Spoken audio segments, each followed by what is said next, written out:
Olá pessoal, sou Juliana Zoit, estou aqui para a gente conversar, bater aquele papo com o pneumologista, Dr. Júlio Abreu. Ele vai falar um pouquinho, tirar as nossas dúvidas sobre coronavírus. Vou botar aqui tudo no silencioso. O Dr. Júlio, ele é pneumologista, também professor universitário. E aí, a gente tem falado muito sobre coronavírus ultimamente, né? Na verdade, a gente está com uma overdose de informação e tanta informação desencontrada que às vezes vira até uma desinformação. Então, a nossa intenção com a live de hoje é tentar sanar algumas dúvidas que as pessoas ainda possam ter e que ainda existem, porque as informações mudam a todo momento, né, sobre o coronavírus, sobre a Covid-19. Ainda é um vírus que está sendo conhecido, então eu acho que essas dúvidas, elas ainda existem, estão martelando aí na cabeça de todo mundo. Essa live, depois que ela terminar, ela vai continuar disponível aqui pra gente no Instagram e a gente vai disponibilizar também essa entrevista, essa conversa, esse bate-papo em outras plataformas. Vocês podem ir mandando as perguntas, a nossa intenção é responder a todas as perguntas. A gente já selecionou algumas questões que foram enviadas previamente aqui pra gente. Tem questões nossas também, né, do jornalismo que nós levantamos. Então, a ideia é que todo mundo saia daqui bem esclarecido, porque com informação a gente fica mais seguro e consegue lidar melhor com esse momento, né? Essa é a nossa intenção aqui. Eu já vou convidar o Dr. Júlio Abreu para participar desse bate-papo com a gente. Eu só tenho que encontrá-lo aqui. Aqui está, Dr. Júlio. Entra aqui para a gente já começar essa conversa, esse bate-papo. Olá, doutor Júlio. Olá, Juliana. Boa noite aos seus telespectadores. Doutor Júlio, eu gostaria só que o senhor fizesse, antes da gente começar a conversar, uma rápida apresentação do senhor, né, para o pessoal te conhecer um pouquinho. Tá. Sou médico pneumologista, sou professor da Universidade Federal de Juiz de Fora e sou doutor em pneumologia pela Universidade Federal de São Paulo. Trabalhei a minha vida inteira na Universidade Federal de Juiz de Fora, trabalhando na parte do ensino e na parte da assistência, tendo sido chefe da terapia intensiva por quase 30 anos do HU. Doutor Júlio, vou te começar perguntando um assunto quente do momento, né? Acabou de ser anunciado pelo presidente da República, Jair Bolsonaro, a exoneração do ministro da Saúde, Luiz Henrique Mandetta. Era público esse embate entre o presidente e o ministro, né? O ministro defendendo essa restrição de circulação das pessoas, esse isolamento horizontal, e o presidente numa defesa do isolamento vertical. É muito novo, né? Mas o senhor acredita que isso vai mudar alguma coisa na linha do Ministério da Saúde e principalmente no comportamento das pessoas em relação ao coronavírus? Eu espero que não mude, né? Porque eu acho que nesse momento ninguém está desconsiderando a parte da economia. Mas a parte primeira agora está sendo a saúde. Elas andam totalmente íntimas. Não tem nem como alguém querer fazer essa separação de saúde e economia. Mas nesse momento, em função acho, de tudo que aconteceu no país, a gente caminhou de uma tal maneira que agora não tem como sair do isolamento social nesse momento. Lógico que a gente tem que estar sempre pensando em reduzir esse isolamento social à medida que as coisas vão correndo. Mas eu acho que ainda não é o momento de sair desse isolamento social. Eu não acredito que um ministro que acaba de assumir a pasta agora vai fazer alguma coisa mais radical nesse sentido. Uhum. Eu vou então começar essa nossa conversa bem lá do início, né? Vamos começar para a gente entender um pouquinho do coronavírus, acho que está todo mundo buscando entender isso, né? Primeiro, como que é feita essa transmissão do coronavírus? A transmissão atualmente a gente já está bem caracterizada que ela é uma transmissão entre humanos, né? Então ela é uma transmissão que se faz de indivíduo para indivíduo e ela se faz predominantemente pela via respiratória. Ou seja, você elimina o vírus pela via respiratória. E é a partir daí que acontece toda a contaminação.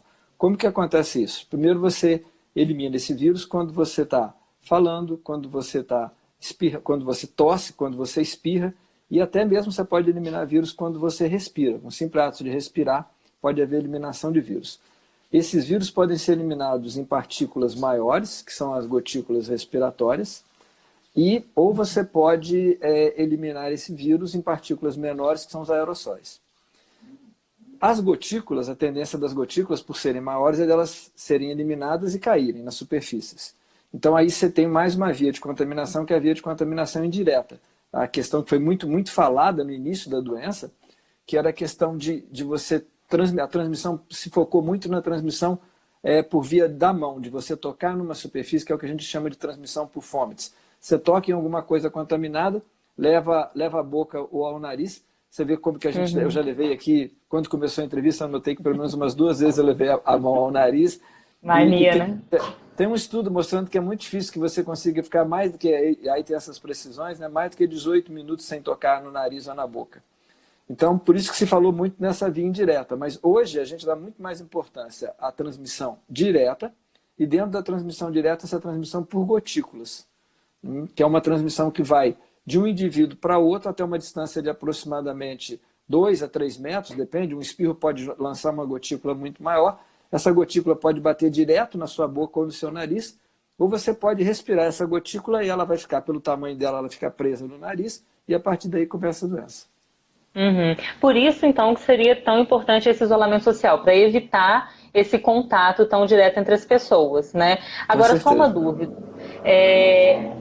Existem algumas medidas, né, de precaução. Hoje já se tem falado muito do uso das máscaras, mesmo que sejam máscaras de tecido, máscaras caseiras, álcool em gel, pessoas evitando aglomerações. São medidas suficientes ou é um vírus que consegue driblar e aí acaba tendo essa contaminação? Como que ele age? O quão suficientes são essas medidas?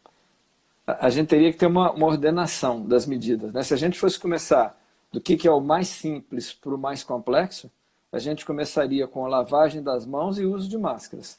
Que eu acabei de falar para você que a transmissão é predominantemente respiratória, só que essa respiratória tem também uma transmissão indireta. Então, na primeira escala seria lavagem de mãos e uso de máscaras. Numa segunda escala, a gente começaria com um distanciamento de 2 metros, que a gente chama de distanciamento social. E numa terceira etapa seria o isolamento social. Só que como as pessoas têm uma dificuldade muito grande de adotarem essas medidas de uma maneira correta e adequadas, e eu acho que aqui também no Brasil, no mundo inteiro, né, com poucas exceções, se demorou muito a adotar as máscaras, e junta a isso uma incapacidade de se identificar precocemente quem são os transmissores. Tudo isso se juntando, né, fez com que a gente tivesse que adotar essas medidas mais extremas agora do isolamento social. Pegando um gancho na sua fala em relação a essa dificuldade de identificar quem são os transmissores, testagem no Brasil. Bem, a princípio testagem aqui na nossa região. Já foi dito pelo prefeito de Juiz de Fora, Antônio Almas, que fazer uma testagem em massa é impossível, segundo o prefeito disse em algumas coletivas. E que nesse momento são testados apenas pacientes muito graves ou pessoas que vieram a óbito. Essa testagem, ela seria importante? É importante a gente começar a pensar em recursos para conseguir fazer essa testagem em massa? Eu acho que a opinião do prefeito, né, que é médico, está muito correta. Eu concordo plenamente com a posição dele. Eu acho que uma testagem de uma maneira maciça agora não vai acrescentar, porque a gente tem que ver o que cada teste identifica e quando cada teste deve ser usado. Como você falou, a maior parte da transmissão se dá a partir de indivíduos assintomáticos. Então você teria que começar a fazer uma testagem de toda a população, mesmo estando assintomática, mas essa testagem teria que ter um objetivo. Quem estivesse contaminado teria que ser retirado, teria que ir para um isolamento. A gente não tem a questão estratégica, né? A gente não consegue ter a execução. A gente não tem possibilidade de fazer essa execução depois do isolamento. Então, se a gente não vai conseguir fazer toda essa política do isolamento, um isolamento supervisionado, como foi feito em alguns países asiáticos, como foi feito na Alemanha de uma maneira muito efetiva, a gente não tem recursos para poder fazer isso. Então, a gente vai gastar dinheiro nos testes para poder tentar identificar um potencial de assintomáticos e não vamos tomar as outras medidas. Então, como a gente que a gente tem que tentar fazer? Diminuir esse potencial de transmissibilidade desses indivíduos assintomáticos. Como que você faz isso? Nesse momento em que as coisas estão disseminadas, fazendo com que os indivíduos fiquem em casa. Né? E a outra medida é o uso de máscaras. Sim. Eu já vou te perguntar aqui algumas perguntas. Ó, essa pergunta que veio da Lúcia Ferreira. Ela diz que ela tem asma e bronquite, tinha médico marcado na terça-feira com um pneumologista. Tá me ouvindo, doutor Júlio? Tô te ouvindo. Ok? Então, a Lúcia Ferreira diz que ela tinha um médico marcado com pneumologista, mas ele foi cancelado e ela precisaria de uma nova receita. Em casos assim, como essas pessoas conseguem nova receita? Olha, me parece, eu não sei te responder isso com certeza absoluta. Essas receitas são algumas receitas para uso, para ser medicamento para asma, ser medicamento para asma em uso em farmácia popular. Eu tenho quase que certeza que houve uma prorrogação da validade dessas receitas.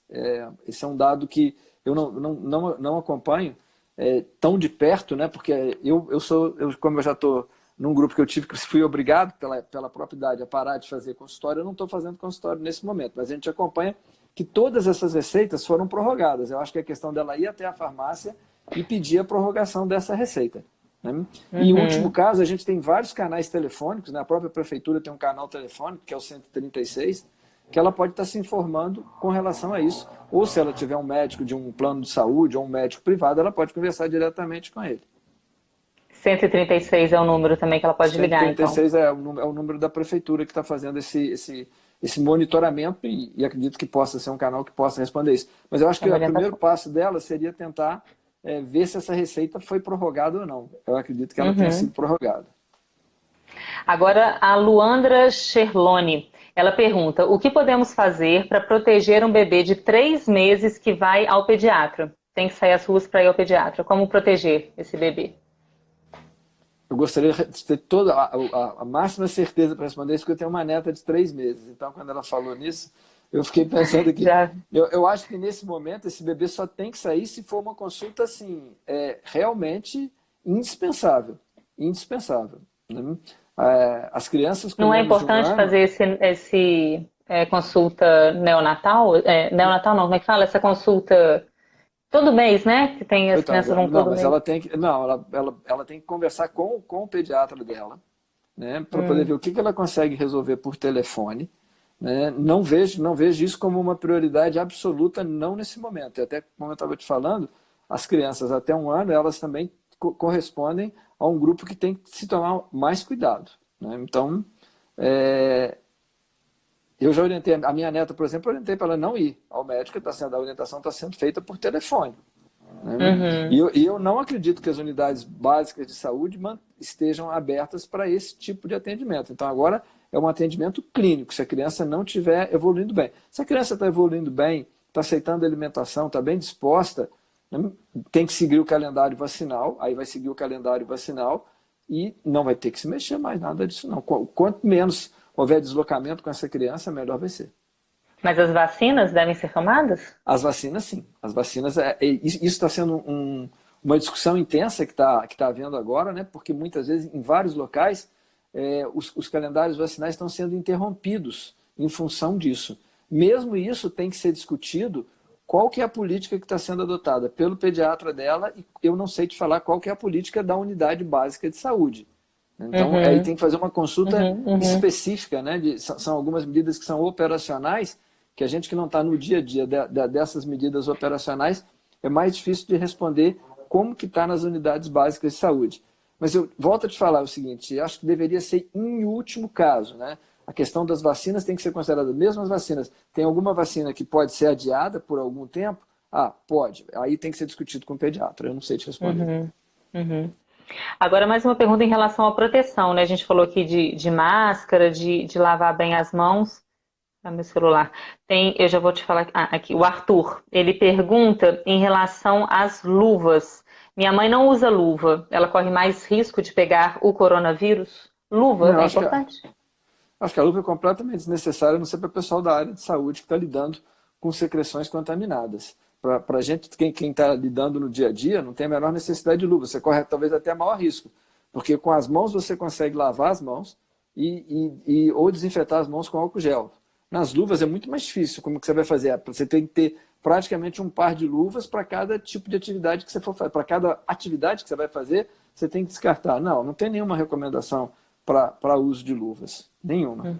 Só para o pessoal da área de saúde, que está lidando com secreções. Com sangue ou com outro tipo de material contaminado. Em relação a tratamento, a gente sabe que ainda não tem um tratamento definido, né, contra o coronavírus, mas alguns medicamentos têm sido usados, têm sido testados, como é o caso da cloroquina, hidroxicloroquina, corticoides. O que o senhor teria para falar sobre essa questão desses medicamentos no tratamento da Covid-19? Acho que você já falou, eles estão sendo testados, então não tem nada definitivo, né? Não existe nenhuma posição definitiva em relação a nada. A única posição definitiva que a gente tem orientada pelas sociedades internacionais é o uso da cloroquina e hidroxicloroquina nas formas graves dos pacientes que estão internados. Mesmo assim, isso tem sido estudado e teve um estudo que saiu hoje, que é que a gente chama com um N, um número pequeno de pacientes estudados, que mostrou que não houve vantagem do grupo que recebeu cloroquina ou hidroxicloroquina em relação ao grupo controle. Então, tudo isso está sendo muito estudado. Cada hora alguém acha que vai sair um medicamento maravilhoso, um medicamento, né, mágico. Não existe. Existe um antiviral que chama Remdesivir, que é um antiviral que foi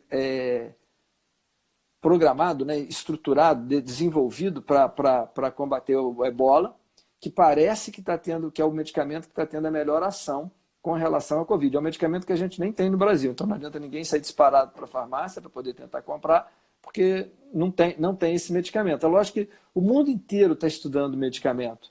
O mundo inteiro está se mobilizando nesse sentido. Então, quando esse medicamento sair, todo mundo vai dividir essa informação, né? A gente não vai ter uma informação mágica. Não existe essa questão de mágica com relação ao medicamento. Agora é um medicamento X, depois é outro medicamento. Não, quando isso surgir, várias práticas estão sendo seguidas em vários protocolos de vários hospitais do mundo inteiro com uma comunicação de informações, né? E muita coisa em estudo clínico, né? Tudo tem que estar em estudo clínico. Não adianta você fazer uma observação sem um estudo clínico. As pessoas não podem relaxar, né? Falar, não, qualquer coisa tem a cloroquina aí, não é, né? Não está comprovado. Agora, isso é um perigo, né? Agora, a gente está nesse isolamento, né, nessa restrição de circulação, pelo menos todos deveríamos estar, né, quem pode ficar em casa. E aí, uma pergunta também que eu acho que o mundo inteiro está buscando, né, mas eu queria saber a opinião do senhor. Por quanto tempo vai ficar esse isolamento? A princípio, assim, para a gente se preparar. Quanto tempo a gente deve ficar aqui em casa? Eu, por exemplo, não tenho saído para nada. Estou conseguindo fazer homework, que o meu trabalho me permite isso, né? Tenho também 2 filhos pequenos, então também não estou saindo com eles. Mas quanto tempo tudo isso vai durar? Quando que a vida das pessoas vai começar a voltar ao normal? Juliana, se eu pudesse te responder isso com certeza, eu estaria bem de vida, mas muito bem mesmo. Essa pergunta vale muito mais do que $1 milhão, né? A resposta a essa pergunta. A gente não tem uma ideia. O que a gente pode começar a pensar agora, até para também, né, não bater um desespero total, é que a gente tem que ver cidade por cidade, né, localidade por localidade. Nos Estados Unidos, a gente tem que ver, como a gente fala, né, que é o jornal de amanhã. O jornal de amanhã é o que está acontecendo nos Estados Unidos. Então a gente tem que ver como que eles estão se comportando, e o que já aconteceu em outros países. Como que eles estão se comportando. Nos Estados Unidos a gente está vendo uma diferença muito grande entre as cidades. Porque tudo depende muito de como que aquela localidade reage, né? Como que ela se preparou para receber os casos, como é que está a estrutura de saúde dela, como que ela está conseguindo conduzir, a gente tem que ter alguma testagem, pelo menos, para poder ter uma ideia. Você não vai testar a população toda, mas você tem que ter algum grau de testagem. Como você faz uma enquete política, você pode fazer uma testagem orientada. Então, com base em todos esses elementos, você pode pensar quando que vai ser um tempo que você possa fazer uma saída. Alguns países europeus estão começando a fazer essa saída agora. Nos Estados Unidos, eles ainda não estão programando essa saída. Houve uma pergunta disso em Boston, né, que é uma cidade que está bem à frente da gente em termos de tempo da epidemia. E eles queriam pressionar para que, se fosse no dia 1º de maio, o governador de Massachusetts e o prefeito já definiram que não vai ser 1º de maio, que não tem como sair no dia 1º de maio, e que quando for sair, isso tem que sair por segmentos, uma coisa bem estudada, porque senão o perigo é da gente ter que ficar muito mais tempo em isolamento. Uma saída errada pode ser catastrófica, foi o que aconteceu na Itália, e em parte na Espanha. Então, Mas aqui em Juiz de Fora o senhor arrisca, assim, quanto tempo mais não, eu acho que a gente está casa? começando a entrar na curva de progressão da doença agora, pelo que a gente vê dos dados que estão positivando, do número de pacientes que estão começando a vir com resultado positivo, e a gente tem uma subnotificação enorme. Então, a gente tem que pensar, nos próximos 15 dias a doença vai estar começando a mostrar a cara na cidade. A partir daí a gente pode começar a estudar como que ela veio. Ela veio com uma transmissão muito grande. Nós vamos conseguir fazer que a população realmente tenha uma forte aderência às máscaras, porque tem gente que está tendo que sair, tá? O transporte público está funcionando para as atividades essenciais. Tem muita gente que não tinha que estar na rua, mas tem gente que tem que estar na rua. Todas essas E a pessoas, máscara é muito importante. Com certeza, com certeza. Para essas pessoas, a máscara não é um aval para a pessoa sair de casa, mas é um elemento fundamental para quem tem que sair de casa. E aquele famoso eu te protejo, você me protege. Os dois lados têm que estar usando máscara. O que potencialmente pode estar contaminado e o que está sadio. Então, se a gente conseguir adotar todas essas medidas, sem esquecer do distanciamento quando possível, de lavagem das mãos, eu sempre falo quando possível, porque tem algumas coisas que não são possíveis. A gente tem que ser prático também. Né? O que é prático agora? O prático agora é quem pode, fica em casa. Quem consegue manter o distanciamento, mantém o distanciamento. Quem tem que sair de casa, sai de máscara. Isso é o prático. E todo mundo vai continuar lavando as mãos, como é o habitual. Mas o senhor não chuta nem um mês aí para qual mês que a gente vai... Eu acho que, se nesses próximos 15 dias as coisas evoluírem de uma maneira estável, se a gente conseguir aumentar o número de leitos de UTI da cidade, então a gente tem que estar sempre equilibrando o número de casos com o potencial número de leitos de UTI. Se a gente for equilibrando isso, talvez, vamos supor que a gente passe esses 15 dias e aí a gente começa a fazer uma organização. Quem que a gente pode tirar, quem que pode voltar para o trabalho. A testagem vai ser muito importante também nessa fase, na fase que a gente for voltar, porque tem um tipo de testagem que mostra quem já teve a doença e já desenvolveu anticorpo. A princípio, esses indivíduos poderiam voltar para o trabalho. Então, a gente pode pensar também numa testagem orientada para a força de trabalho que vai voltar, que não é essencial, mas que a gente quer abrir uma determinada atividade. Então, se eu consigo testar aquela população, pode ser uma coisa interessante. Eu quero reabrir um determinado shopping, algumas atividades no shopping. Eu posso testar essa população e ver como que está. Eu estou falando assim, em teoria, muito em teoria. Não tem um prazo para isso.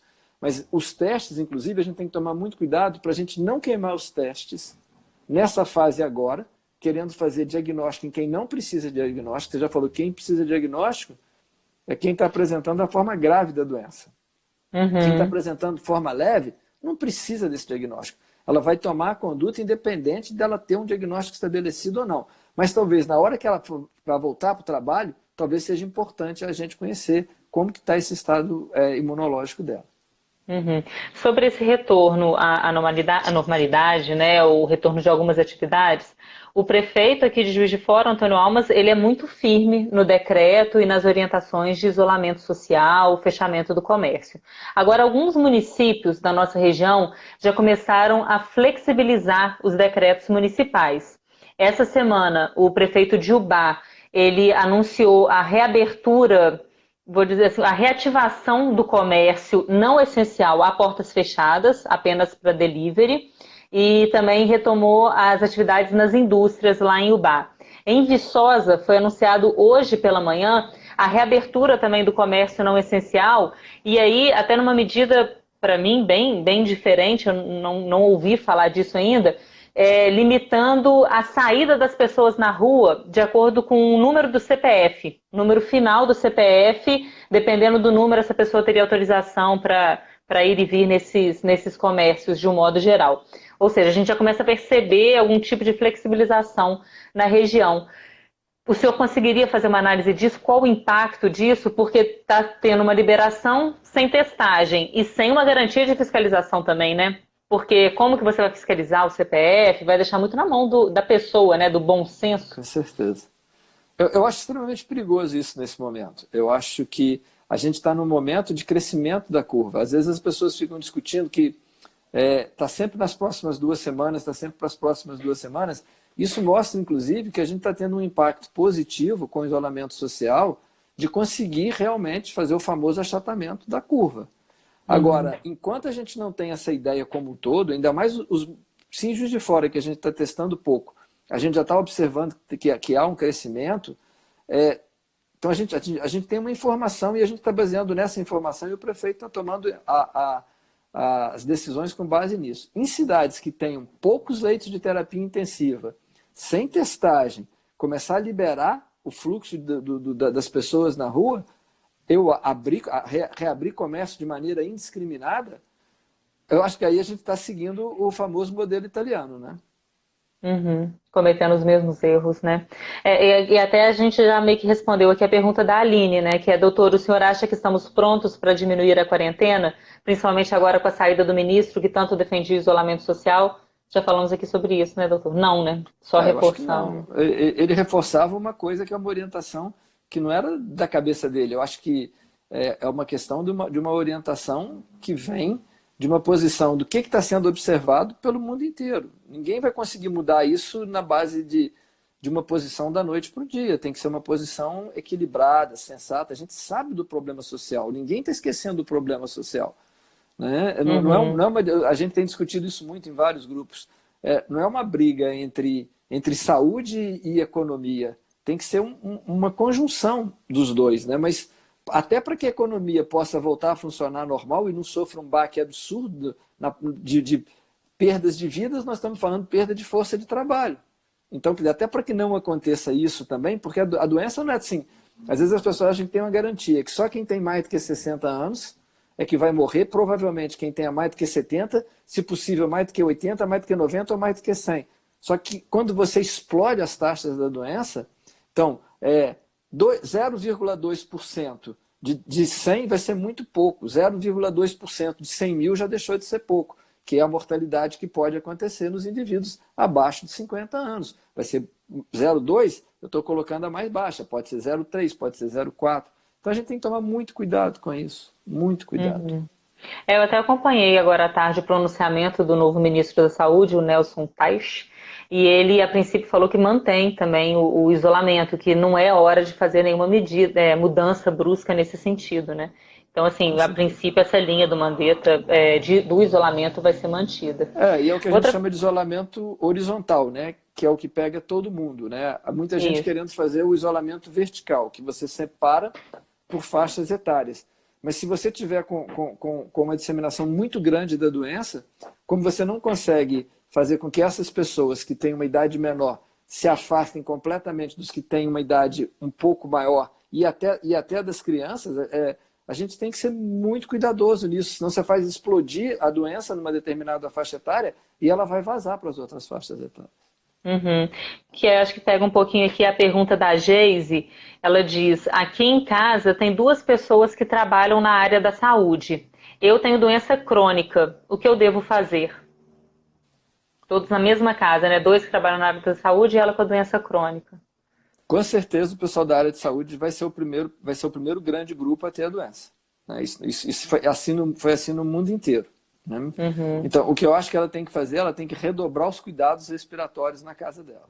Ou seja, quando o pessoal da área de saúde dela chegar em casa, eles têm que chegar de máscara. Aí eles vão usar uma máscara no hospital, mas vão estar usando as máscaras de tecido com mais uma proteção de papel quando eles estiverem em casa. E assim Ficar o dia inteiro com a máscara. O dia inteiro. O dia inteiro. A gente sabe que cada situação é uma situação, né? Tem que ver como é que é o tamanho da casa, como que é tudo isso. É uma situação realmente complexa. Doutor Júlio, outra coisa que se fala muito também é desse contato dos netos Ficou com... falando isso. Tem que coçar o nariz, não teve jeito, tem que coçar, cocei com Não, a não tem manga. como, né? Não tem como. Esse contato dos netos com os avós, isso tem se falado muito, tem até imagens, né, que chocam o mundo dos netos vendo os avós pelos vidros. Mas aqui a gente sabe que tem muita criança que mora, muito neto que mora com avô, né? Muita gente na mesma casa.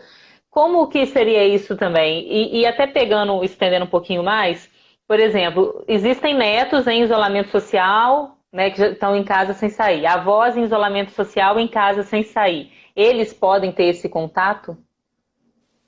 Não. Essa foi uma pergunta que foi feita essa semana, numa importante revista médica, né? Se a gente afrouxar o contato de uma. Se você considera pessoas que estão isoladas podem uma ter contato com a outra? Se a gente fizer isso, muito provavelmente a gente corre o risco de começar a aumentar, porque cada contato tem algum contato indireto com mais alguém. Você não consegue esse isolamento completo. Se você garantir que você está no isolamento completo, que você não tem nenhuma outra pessoa, aí, a rigor, são duas pessoas que estão completamente isoladas que podem se encontrar. Né? As crianças, inclusive, as aulas foram suspensas por causa desse risco das crianças que moram com os avós. Se você garantir que está todo mundo em isolamento, as crianças estão em isolamento, mas você falou, entre as crianças e os avós, e os pais das crianças, algum deles sai? Se um saiu, já quebrou a cadeia do O isolamento. isolamento. Mesmo que E seja como com a todos os transmissão, cuidados. como a transmissão é assintomática, né? E voltando à questão das máscaras, né? A máscara não é uma garantia de que você não vai ter a doença, nem de que você não vai transmitir. Mesmo com a máscara você pode transmitir e mesmo com a máscara você pode pegar a doença, que senão seria a coisa mais simples do mundo. Né? Todo mundo ficaria de máscara o tempo todo, não haveria nada. Então mesmo assim pode acontecer. O que acontece também, há uma teoria de que a máscara ela ajuda a diminuir a carga viral que você vai receber. A carga viral é a quantidade de vírus que você recebe. Tudo na Covid são hipóteses. Né? Há uma hipótese, isso com relação a outras doenças virais, que quanto mais você é exposto ao vírus, maior pode ser a potencial gravidade dessa doença. É o exemplo do pessoal da área de saúde. Por que o pessoal da área de saúde se infecta com mais frequência e que normalmente faz mais formas graves? Porque ele está exposto a uma quantidade muito maior do vírus do que uma pessoa que está fora do ambiente hospitalar, naquele ambiente em que está se trabalhando com o vírus. Né? Por isso, então, que você não tem essa garantia de que você está completamente fechado. Se uma pessoa rompe de alguma maneira o isolamento, a gente está em risco. Né? A gente tenta reduzir ao máximo. Os netos morando junto com os avós, como é que funcionaria? Aí não tem nenhum problema, aí não tem nenhum problema, está todo mundo isolado. Aí já está junto. Já tá junto. Mesmo isolado. Um pai saindo para trabalhar, alguém ali saindo para trabalhar e voltando? Ninguém pode sair, não. Ninguém pode sair. Isolamento para você poder considerar que você tem um grupo isolado, esse grupo não está tendo contato com ninguém. Mas aí seria o quê? Delivery? Recebe comida por delivery? Sim, tem que ser. Não, só para... tem que ser dessa maneira. Aí você vai me falar, existe algum risco, ainda que muito raro, no momento que você vai receber o delivery, de você se contaminar? Se quem está te entregando estiver sem máscara e você estiver sem máscara, esse risco já aumentou muito. Se você estiver com máscara e quem está te fazendo a entrega estiver com máscara, você procurar manter a distância dele, você está reduzindo esses riscos. Não é uma coisa que seja matemática. Então você tem que ir trabalhando. Por isso é que à medida que a doença progride, você caminha para medidas cada vez mais radicais, né? Até chegar ao famoso lockdown, que você fecha tudo. Né? O senhor acha que isso pode acontecer aqui? É difícil, né? Não tem bola de cristal. Eu espero que não, né? Eu espero que não. Acho que até agora está se mostrando que a gente está indo na linha certa. Netinho Rocha está perguntando, precisa usar máscara mesmo estando dentro do carro? Depende com quem que ele está dentro do carro. Se ele tiver com em outra relação ao pessoa contato dentro externo? Do carro, não. Se ele estiver sozinho no carro, não. Não tem jeito do vírus entrar pelo ar-condicionado ou entrar pela janela. Aí não. Aí também seria uma quantidade, se chegar algum vírus, aí ele vai estar numa quantidade tão pequena que ele não vai nem provocar doença. Uma das coisas importantes, né, dos ambientes ficarem arejados, porque há uma circulação, né, e parte do vírus que fica nas partículas muito pequenas, que são as partículas inaláveis, diferente das gotículas, isso vai embora com a circulação. Por isso que quando você está num ambiente muito fechado, né? Por exemplo, quando a gente for retomar a atividade, nós vamos ter que ter um número muito menor de pessoas dentro dos ambientes. Né? Então, uma loja que estava preparada para receber, sei lá, 20 pessoas, ela vai ter que receber 2 pessoas de cada vez. Não vai ser, nós não vamos voltar com a atividade econômica na mesma intensidade que ela estava. Né? Ela vai ter que ir voltando em intensidades progressivamente maiores para poder se ajustar a isso. Porque, na verdade, para voltar ao que não vai voltar ao que exatamente estava, né? Mas para voltar a uma normalidade, assim, isso a maioria da população teria que ter tido contato com esse vírus, teria que ter pego a doença. É isso? É assim que a gente que esse problema é resolvido?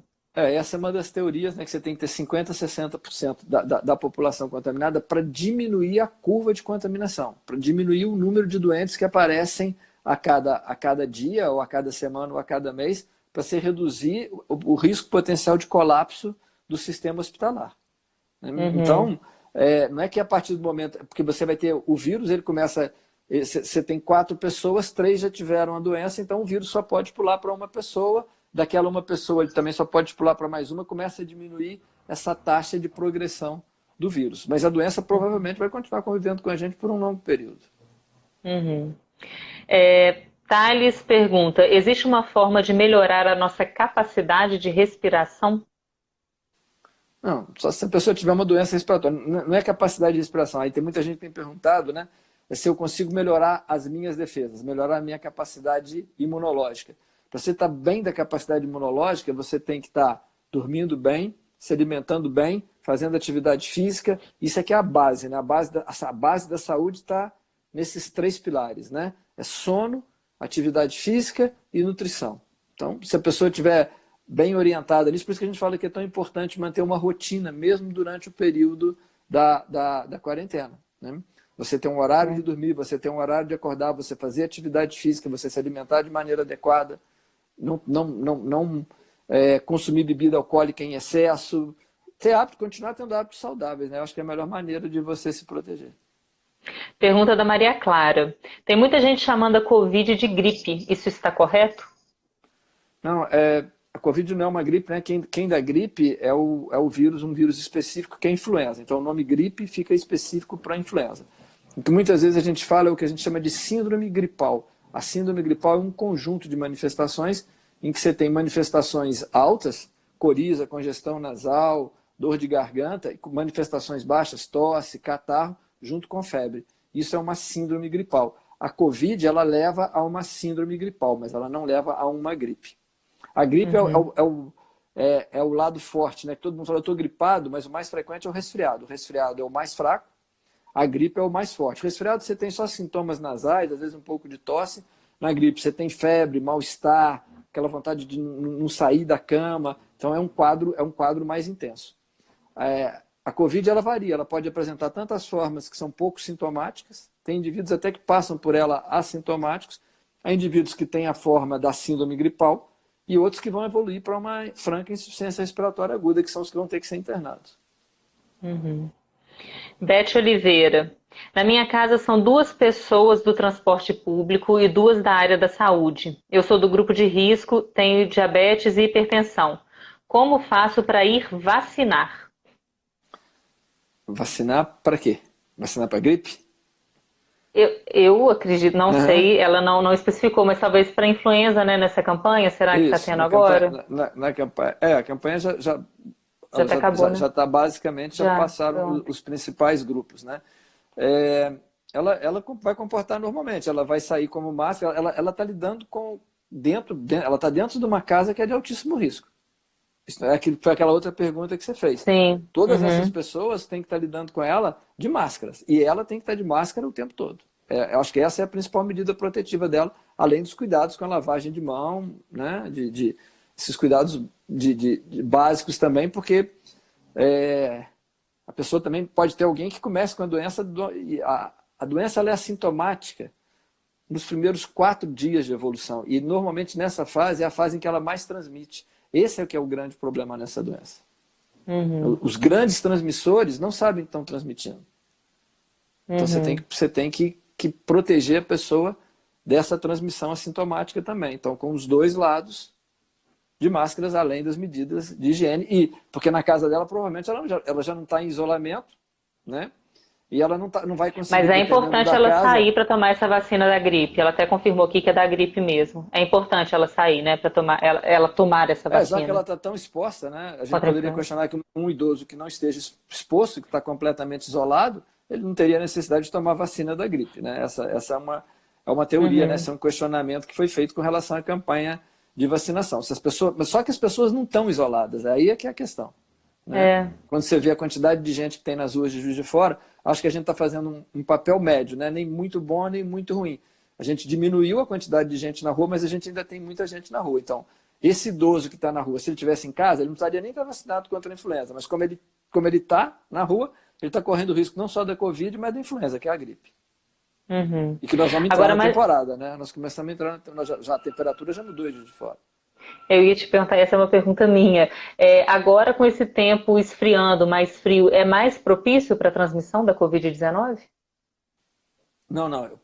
Para a Covid, o que a gente sabe, Para a né, é que Covid, agora eu mudei, né? Para Covid. você ia falar gripe, mudou para a Covid. Mudei. Não tem uma relação com o clima. A única coisa que tem, né, e é a mesma coisa que vale para a gripe, é que quando o tempo esfria, você tem uma tendência a fechar os ambientes. Né? Quando está muito frio, os próprios ônibus fecham as janelas. Então ali você aumenta o quê? Aumenta a concentração de qualquer vírus. Fica todo mundo com medo do frio, e aí fecha, e aí esse vírus que está circulando ali, ele tem muito mais condição dele se transmitir. Então, de Entendi. Então é repente, importante deixar sempre os. junto com as máscaras, a gente podia botar uma outra regra, né, que no transporte público as janelas têm que ficar abertas, não interessa a temperatura.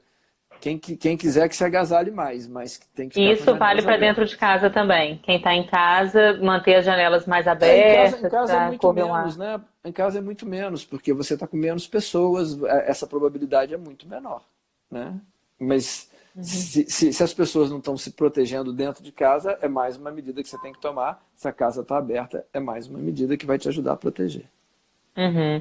Agora, mais uma pergunta relacionada à asma e bronquite. A gente falou que um pouquinho era mais ligada à receita. Agora, a Gaziele Lopes está preocupada com os filhos de 11 e 2 anos. Os dois têm asma. Ela está pedindo para o senhor explicar como proteger as pessoas que têm asma da Covid. Quem tem doença respiratória não tem um risco maior de adquirir a doença. Ele tem um risco maior de ter uma forma mais intensa, porque a doença dele descompensa, mas ele pode ter uma descompensação junto do quadro. Então a asma dela, que está bem controlada, como acontece com qualquer infecção respiratória, pode sair um pouco de controle. Mas isso ela vai controlar naturalmente, não vai interferir na gravidade da doença. A não ser que a pessoa tenha uma asma muito grave, com muita limitação, que aí a reserva respiratória é pequena. Né? Então aí são todos os pacientes que têm reserva respiratória reduzida. Uhum. E quem já teve a Covid-19 pode voltar a ter a doença? Isso é o que está sendo estudado agora, né? Então, aquela questão que eu te falei do teste para poder ver quem desenvolveu imunidade ou não, que a gente vê por uma imunoglobulina que a gente chama de imunoglobulina G. Então, o que tá sendo demonstrado até agora é que 25% das pessoas que tiveram a doença não desenvolvem imunidade. E que dentro das pessoas que desenvolvem, então essas pessoas podem ter de novo a Covid. Acredita-se que possam ter de novo a Covid. E do grupo 25%. que teve, e do grupo, todos esses números são sujeitos à mudança de uma hora para outra. E do grupo que ficou imunizado, a gente não sabe por quanto tempo ainda dura essa imunidade. Pode ser que daqui a 6 meses esse indivíduo seja testado e ele não tenha mais a defesa. Entendi. Mais uma pergunta, doutor Júlio. Maria Elisa pergunta o seguinte: o excesso de peso por si só, sem doenças associadas como diabetes e hipertensão, é um fator de risco para a Covid-19? Sim. Sim. O excesso de peso é um fator. Esse é um fator que não foi observado na China, né, porque o nível de obesidade lá é muito menor, mas é um fator que começa a ser observado nos Estados Unidos. E uma outra coisa é que é muito, muito, muito, muito difícil que exista só obesidade isolada, né? Normalmente a obesidade está dentro de um quadro, com muita frequência, que a gente chama de síndrome metabólica, né, que é um conjunto de alterações metabólicas que muitas vezes a pessoa já começa a ter alterações principalmente os pacientes começam a apresentar uma resistência insulínica. Então, é esse conjunto de fatores que faz com que as pessoas que têm obesidade, além da obesidade, você ter uma redução de capacidade respiratória, teu diafragma vem cá para cima. Então, o excesso de peso é sim um fator de risco para doenças mais graves. Uhum. Doutor Júlio, só ver se tem aqui mais alguma pergunta. Nosso tempo já está O que chegando não ao significa final. também que quem tem excesso de peso tem que de repente começar um jejum desesperado, né? Porque aí ela vai fazer um desequilíbrio Que nutricional é até e aí perigoso sim também, né? pode entrar, né? Tudo tem que ser com moderação. Uhum. Deixa eu só ver aqui que parece que tem mais uma pergunta. Jordana Neves pergunta o seguinte: tenho 2 bebês. Minha empregada usa transporte público. Você acha que já é o momento dela voltar a trabalhar? Faz um mês que ela está em casa, considerando que meu marido está saindo. Porque ela tá doida para empregado volta. Nossa, Doida mas é para difícil. babá Eu vejo aqui em voltar. casa está um caos. Realmente é muito difícil, né? Eu falo sempre que eu comparo com a situação que eu vejo que a minha filha também está vivendo, né?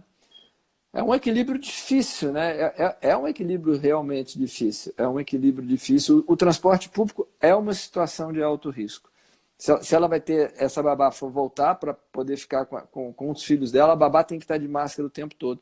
E aí eu lembro que é muito importante que a máscara seja a máscara de pano, ou essas máscaras que são vendidas como máscaras cirúrgicas, que são bem fininhas, mas você tem que ter uma camada de papel, né, de papel higiênico, ou de papel toalha, ou um filtro de papel, desses filtros de café, que ajudem a aumentar a proteção para poder diminuir a eliminação de partículas que vaza pela máscara. Né? Então ela tem que tomar muito cuidado. Se alguém for voltar para casa, que use essas máscaras. Né? E Uhum. aí é uma questão dela ver risco e benefício disso. Se ela conseguir pelo menos parte do transporte público, parte vai por Uber, né? Faz a ida por Uber, a volta por transporte público, se conseguir equilibrar dessa maneira, tudo são soluções intermediárias. Né? São soluções. E também a gente tem um ponto em que a gente aguenta, tem um ponto que a gente não aguenta ficar sem ajuda. Né? Mas o transporte São os público, equilíbrios. ele é realmente deve ser evitado. É um local muito propício ao contágio. Com certeza, mas tem muita gente que não tem como evitar. Então o que a gente tem que fazer é ver quem tem que usar o transporte público. O transporte público tem que ser obrigatório. É um absurdo ter alguém dentro de um transporte público sem máscara. Agora que a gente começa a enxergar isso, mas a gente já está falando isso há um tempão. Você tem acompanhado o que eu tenho falado. Né? Então, eu estou no meu Instagram trabalhando isso há mais de um mês, fazendo pedido para colocar máscara, mas... Sim, Bom, demorou, né, a sair essa orientação demorou pela demais. E máscara aqui. até agora, além de tudo, quando a gente sai da determinação, você tem que começar. Você tá na área de comunicação, você sabe disso. A gente tem que trabalhar campanhas de uso, campanhas de orientação para usar, como lavar. Então, são muitas campanhas que têm que ser feitas ainda. O Né? doutor Júlio, eu já li que usar a máscara de forma incorreta é pior do que não usar a máscara. O que seria usar a máscara de forma incorreta? Seria manuseá-la toda hora? Essa é quase que uma teoria da conspiração, né, das pessoas que falam contra as máscaras. Igual vou te Ah, falar, lavar a mão errado é pior do que não lavar a mão. É a mesma coisa que eu falasse entendi. isso. Né? Então, quer Uhum. dizer, o que é manusear uma máscara corretamente? É você evitar, na hora que você vai colocar a máscara, ou que você vai tirar a máscara, você tocar nas máscaras de tecido, de você tocar na frente dela, porque você poderia se contaminar. Né? Mas isso é uma explicação que a gente está dando aqui, ó, em 10 segundos, que você explica rapidamente para a pessoa como que ela vai fazer. Ela não vai se contaminar usando a máscara. É uma coisa extremamente improvável. Ela vai Ela não muito pode mais... tocar aqui na frente, ela tem que tirar a Vamos máscara supor, ela pela lateral. tirou, tocou na frente da máscara e colocou a mão no nariz ou na boca. Aí pode ser Ah, que tá. tivesse alguma coisa de vírus nessa frente da máscara e ela se contaminasse. Se você pensar bem, isso é extremamente difícil de acontecer. E essa máscara deve ser lavada de quanto em quanto tempo? A partir do momento. A máscara, quando ela está úmida, ela teria que ser descartada. Quando você usa o papel ficou úmido, você descarta o papel no lixo, né? E sempre higienizando as mãos e tudo, troca o papel, continua com a máscara. Você pode ficar com uma máscara e provavelmente ela vai durar o dia inteiro. Chegou a noite, você vai tirar essa máscara, vai lavá-la com água e sabão. Tem gente que outro dia já me perguntou, eu posso juntar num saco plástico máscaras de 3 a 4 dias e lavar numa vez só? Pode.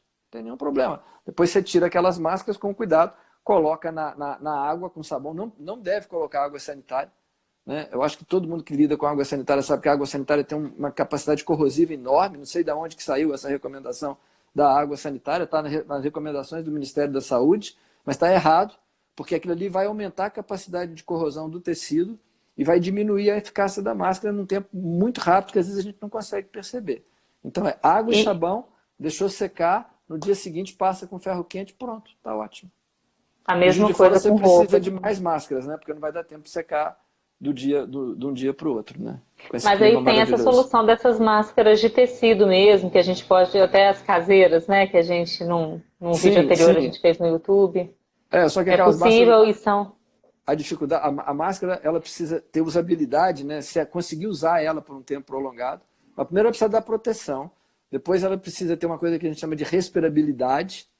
Você conseguir respirar pela máscara. Não adianta você fazer uma máscara com um tecido de jeans. Ela vai te proteger provavelmente muito, mas você não consegue respirar. E ela tem que ter usabilidade. Se for um negócio que puxa a tua orelha para frente, que você não consegue, está apertando a sua orelha, está apertando o seu rosto, você vai ter que tirar. Tem que ser confortável. Tem que ser confortável.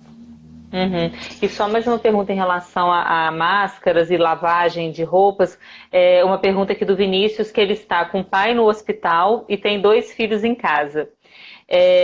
Como ele deve proceder a voltar para casa depois de ficar um tempo com o pai? Eu acho que aí a questão é daquele cuidado geral, né? Se ele tiver condições, o ideal é que ele tire essa roupa, coloque essa roupa para lavar e vai usar uma roupa no dia seguinte, né?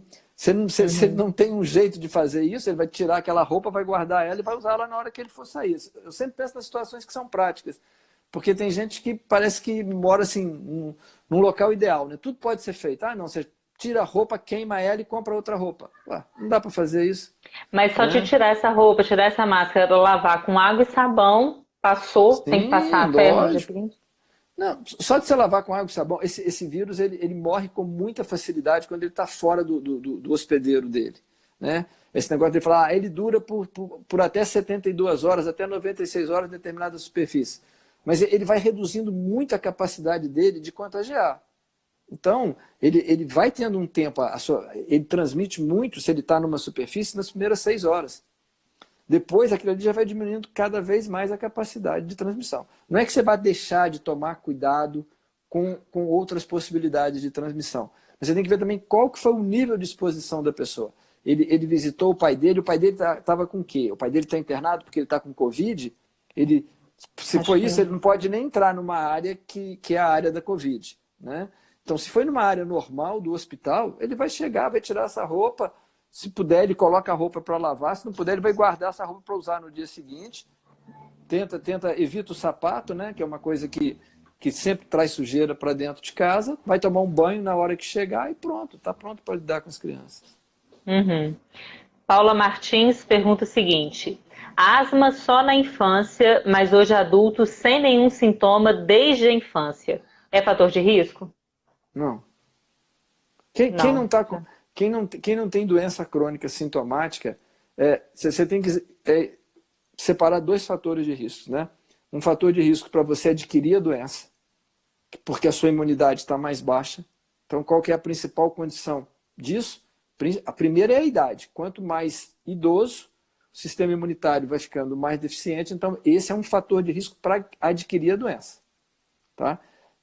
Ou pessoas que... Isso ainda está sendo questionado, pessoas que estão fazendo tratamentos que são imunossupressivos, a gente não sabe qual é a condição específica de imunossupressão que pode colocar ele em maior risco de doença viral. Mas esse seria um outro grupo, quem está fazendo uso de medicamento imunossupressivo. Depois disso, você tem condições que, se você tiver a doença, te colocam no risco de ter uma consequência pior da doença. Se você tem doença cardiovascular associada, doença respiratória associada, diabetes associada, porque elas desequilibram essas outras doenças e te colocam numa situação de uma doença mais grave. O conjunto vai ficar mais grave. E a última pergunta aqui, Dr. Júlio Grazielli Lopes. A gente até falou um pouquinho sobre isso. Quantos dias a pessoa demora para manifestar sintomas do vírus? Extremamente variável. Média, 4 dias.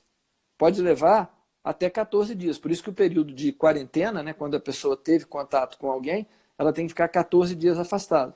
14 dias afastados. Então, mas pode ser mais, pode demorar mais, mas a gente tem que ir pela média, né?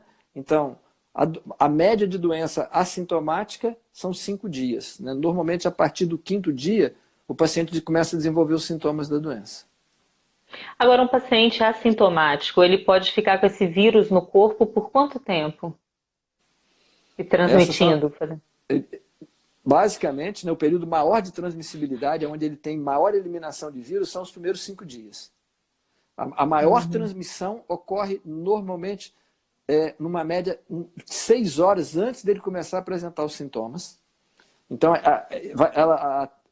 o risco de a capacidade de transmissão vai aumentando, vamos colocar do dia 0, de que ele adquiriu a doença, até o dia 5, que é o período que ele está assintomático, aquilo ali vai aumentando, ele vai transmitindo muito a doença.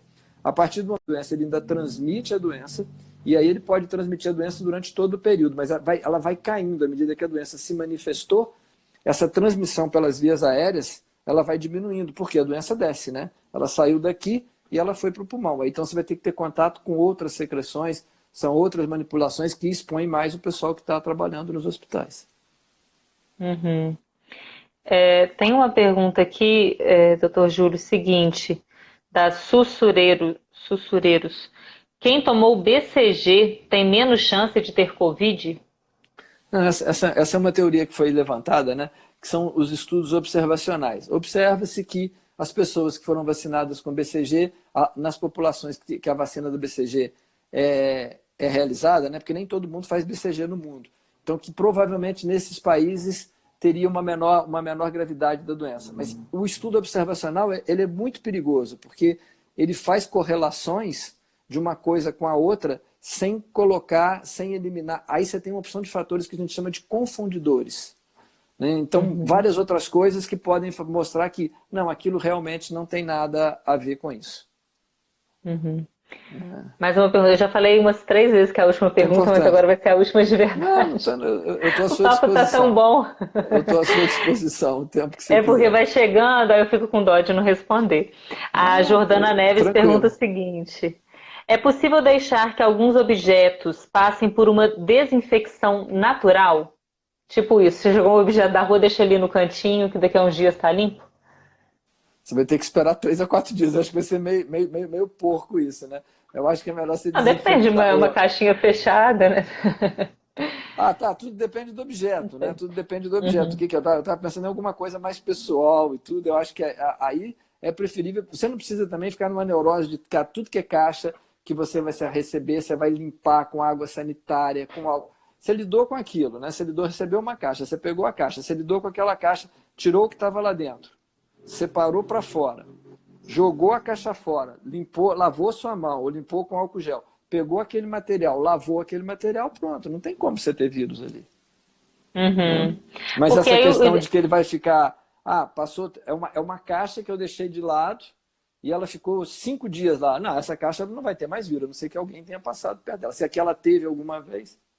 Uhum.